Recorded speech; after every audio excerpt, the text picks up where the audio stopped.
Fshati Darzezi Fierit ka mbetur me rreth 200 familje nga 400 që ishin dikur, e shkak për këtë është bërë mungesa investimeve ndër vite, por edhe emigracioni. Baza e të ardhurave familjare përveç 2 muajve turizëm janë bujqësia dhe blegtoria, ndërkohë që sezonin turistik e patën të mbarë në bujqësi kanë falimentuar. Shkak është çarja e sifonit në lagunën e Semanit, e cila ka bërë që uji kripur të përmbyt tokat bujqësore dhe prodhimi të kalbet. Nga ana tjetër, është edhe mos funksionimi 2 hidrovoreve gjatë stinës së thatë.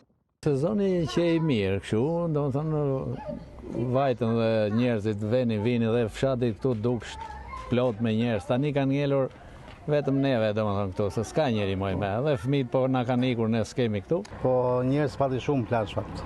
5-6 që punojnë kështu, që merren me tokat tjerë në emigrim. Jo përmbyt toka, nuk e di.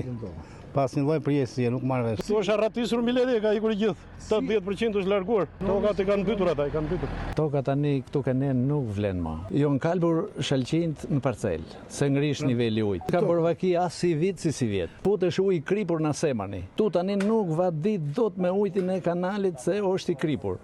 Asnjë s'do ta dinë. Banorët shprehen se do i drejtohen kryeministrit Rama që të hap portat e hidrocentralit në Gramsh e të rifitojnë tokat e tyre. Ne duhet të na kombesoj shteti, se na ka marrë tokat e mira në Darzez, dhe duhet na kombesojnë se këtu janë tokat kripura.